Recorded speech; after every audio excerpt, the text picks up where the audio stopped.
नमस्कार, आप देख रहे हैं न्यूज 9 भारत और मैं हूं आपके साथ अशोक चौहान। देश और दुनिया की तमाम खबरों पर आइए डालते हैं एक नजर। वर्ष 2014 की पूर्व केंद्र की सरकार रिमोट से संचालित हो रही थी। वहीं उत्तर प्रदेश में जाति की राजनीति होती थी। अखिलेश यादव जैसे लोगों ने माफिया को माननीय बनाने का काम किया है। उक्त बातें उत्तराखंड के पूर्व मुख्यमंत्री त्रिवेंद्र सिंह रावत ने कही। वो गुरुवार को आजमगढ़ स्थित एक होटल में मीडिया से बातचीत कर रहे थे। प्रधानमंत्री नरेंद्र मोदी के नेतृत्व में केंद्र सरकार के ऐतिहासिक एवं गौरवशाली नववर्ष होने के अवसर पर प्रेस कॉन्फ्रेंस आयोजित की गई। मुख्य अतिथि उत्तराखंड के पूर्व मुख्यमंत्री त्रिवेंद्र सिंह रावत एवं सांसद दिनेश लाल यादव निरहुआ रहे। मीडिया से बातचीत में पूर्व मुख्यमंत्री त्रिवेंद्र सिंह रावत ने विपक्ष पर जमकर निशाना साधा।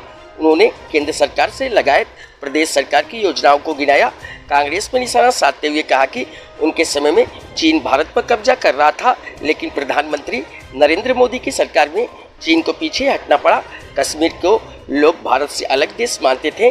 केंद्र सरकार ने वहां धारा 370 हटाकर लोगों को वहां की नागरिकता देने का काम किया। वहीं बॉर्डर पर सड़कें बनाई जा रही हैं। आज भारत निर्यातक देश में शामिल है। उन्होंने उत्तर प्रदेश की राजनीति संबंधित एक के जवाब में कहा कि अब यूपी बदल चुका है। अब उत्तर प्रदेश में परिवारवाद और जातिवाद की राजनीति नहीं चलेगी। त्रिवेंद्र सिंह रावत ने जनता से अपील किया कि वह राष्ट्रवाद एवं देश के हित पर वोट करें। उन्होंने कहा कि जातिगत राजनीति ने गुंडा राज में प्रदेश को ढकेलने का काम किया है। जिन्होंने बम विस्फोट किया है, चाहे वह अयोध्या हो या अन्य प्रदेश, उन्हें माफ करने का काम पूर्व की सरकारों ने किया है। बुधवार को बलिया में मीडिया से बातचीत करते हुए त्रिवेंद्र सिंह रावत ने दिल्ली के मुख्यमंत्री अरविंद केजरीवाल को देश का सबसे बड़ा नौटंकीबाज नेता करार दिया था। केजरीवाल और अखिलेश यादव की मुलाकात पर तंज कसते हुए कहा कि अगर अखिलेश नौटंकी का गुण सीखना चाहते हो तो इसमें हम सब क्या कर सकते हैं। पूर्व सीएम ने बिहार के सीएम नीतीश कुमार और शिवसेना की नजदीकियों पर निशाना भी साधा। कहा कि बिहार और महाराष्ट्र में भाजपा अपने दम पर चुनाव लड़ चुकी है। बिहार में नीतीश कुमार हो या फिर महाराष्ट्र में शिवसेना कांग्रेस का गठबंधन, ये सभी एक्सपोज हो चुके हैं। विदेश दौरे पर राहुल गांधी की बयानबाजी पर कहा कि इससे भाजपा को फायदा ही होगा। कहा कि सपा ने उत्तर प्रदेश को गुंडाराज में झोंकने का काम किया। समाजवादी पार्टी के मुखिया को यूपी की जनता अच्छी तरह जानती है। प्रदेश की जनता ने उन्हें पहले भी नकारा है और आगे भी नकारेगी। देखिए, बेरोजगारी हटाने के लिए अभी बहुत ये कहें कि मजबूत तरीके से काम हो रहा है। पूरी ट्रांसपेरेंसी की दृष्टि से काम हो रहा है। और बेरोजगारी, क्योंकि बीच का एक कालखंड ऐसा आया, कोरोना के कारण जरूर हमारे ये सब चीज़ें प्रभावित हुई, उद्योग बंद हुए, व्यापार प्रभावित हुआ, लेकिन उसको घटाया गया है, उसको रोकने का काम किया गया है।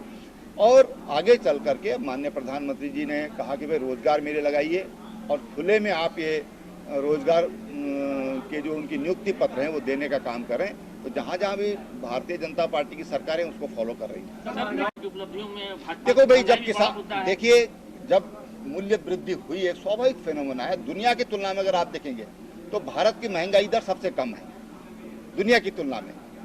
और आज मूल्य तो बढ़ रहे हैं, 7वां वेतनमान आप दे रहे हैं, तब तनख्वाह कितनी थी, आज कितनी तनख्वाहें हैं, तब मजदूर की दिहाड़ी कितनी थी, आज कितनी दिहाड़ी है। तो ये सारी चीज़ें निर्भर करती हैं। मैंने इसमें होल में विचार करने की आवश्यकता है कि हमारी इनकम कितनी बड़ी है। अगर उसको भी हम देखेंगे तो तब मैं समझता हूँ कि सही निष्कर्ष पर पहुँच। आप पहले हैं, आपको क्या सवाल पूछे हैं सर आपके 9 साल की सरकार की उपलब्धियों पर? तो उनका कहना है महंगाई, बेरोजगारी, चाइना से हमारी जमीन कब्जे में है, प्रधानमंत्री जी मौन रहते हैं। 18 चाइना ने जब कब्जा किया तो उस समय कौन देश का प्रधानमंत्री था, आप बताइए, कौन था? पाकिस्तान ने जब पीओके बना, किसने उसको यूएनओ में भेजने का काम किया? कौन प्रधानमंत्री था? अब वो स्वर्गीय हो गए, उनका नाम हमसे क्यों निभाना चाहते हैं आप लोग? लेकिन आज 1 इंच जमीन भी किसी ने हमारे कब्जे में लेने का काम नहीं कर पाया है। मेरे ख्याल से सवाल काफी हो गए, लेकिन पूर्वांचल में क्योंकि मेरी जिम्मेदारी है, मैं यहाँ पर रहा हूँ, इस सवाल का जवाब मैं जरूर दूंगा कि भारतीय जनता पार्टी को पूर्वांचल में जीतने का परसेंटेज बढ़ाना है, वोट परसेंटेज बढ़ाना है। सर एक सवाल मेरा भी है कि आप तो उत्तराखंड से जैसे पश्चिमी यूपी का अलग है, यहाँ बुंदेलखंड का अलग है, ये पूर्वांचल पूर्वी उत्तर प्रदेश, आप भी जिले जिले जा रहे हैं, आखिर आपको सबसे पहले तो क्या चीज़ आपको नज़र आती है कि जिसमें सुधार की आवश्यकता है, या फिर यहाँ जिस तरीके से जातिवाद या समीकरण या संप्रदायवाद को लेके गुमराह करके वोट की देखिए, राजनीति हम देश की जनता से यही कहना चाहेंगे कि हम राष्ट्रवाद के लिए, राष्ट्र के लिए, देश के हित के लिए हम मतदान करें, हम इकट्ठे हों। ये जातीय राजनीति बहुत हो चुकी है, इससे हटने की जरूरत है। इन जातीय राजनीति ने इस प्रदेश को गुंडा राज में धकेलने का काम किया है, इस राज्य को गुंडा राज में धकेलने का काम किया है। जिन्होंने बम विस्फोट किए, अयोध्या में हो चाहे प्रदेश के अन्य हिस्सों में हो, उनको माफ करने का काम किया है इस जातिवाद की राजनीति ने। इसलिए उस जातिवाद की राजनीति से उठने की जरूरत है। यहाँ अखिलेश यादव जैसे लोग जिन्होंने खुलेआम गुंडों को मान्य बनाने का काम किया है, उनसे बचने की जरूरत है। तो सर इसका कोई समाधान भी? इसका समाधान ये कि इससे बचने की जरूरत है, हम बड़े मकसद के लिए वोट डालें। धन्यवाद। लेकर के आपने एक सवाल कहा कि बड़ा अच्छा प्रदर्शन हुआ, खिलाड़ी धरने पर बैठे हुए, आपके सांसद पर आरोप लग रहा है, सरकार मौन है, आखिर क्यों?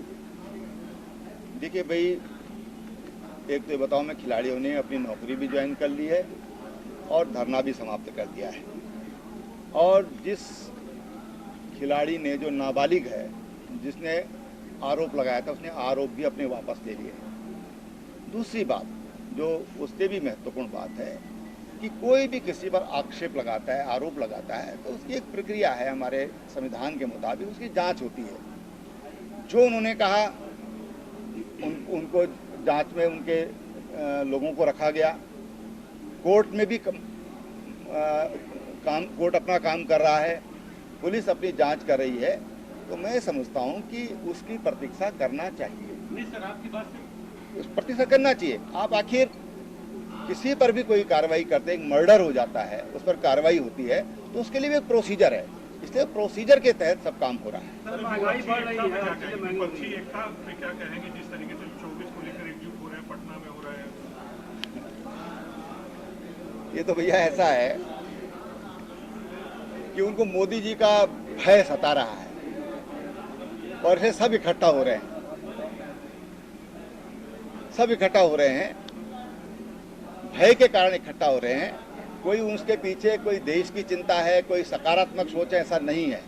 और इसलिए उनकी एकता अभी होती है कि नहीं होती है, वो समय आने पर पता चल जाएगा। महंगाई बढ़ रही है, एक अपराधी की हत्या कर दी जाती है, पुलिस अभिरक्षा में अतीक और अशरफ की हत्या कर दी जाती है, मणिपुर में महीनों से हिंसा थम नहीं रही है, तो कैसे माना जाएगा? देखिए, मणिपुर का जो हिंसा है वो दूसरी तरह की है, और उसको भी नियंत्रित कर लिया गया इतने कम समय में। वो उसको नियंत्रित करना, जिस तरह का वहाँ पर आपसी लड़ाई है, और जैसे वहाँ की भौगोलिक परिस्थिति है, वहाँ का 90% एरिया ये पर्वतीय क्षेत्र है, और 10% क्षेत्र ऐसा जो घाटी का क्षेत्र है, जिसमें थोड़ा बहुत मैदानी इलाका है। अब उन परिस्थितियों में किसी चीज़ को नियंत्रित कैसे किया जाए, हमारी सेना ने उसको बहुत जल्दी उस हिसाब से नियंत्रित करने का काम किया है। अब ये घटनाएं हैं, जो घटनाएं हुई हैं, इन घटनाओं से हम कानून व्यवस्था का ठीक से आकलन नहीं कर पाएंगे।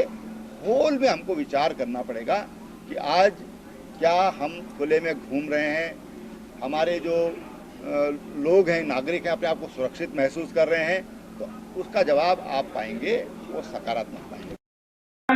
अपने सरकारी बैंक के और हम सबके आजमगढ़ के प्रभारी आदरणीय संतराज यादव जी हैं, आपका भी मैं हार्दिक अभिनंदन स्वागत करता हूं।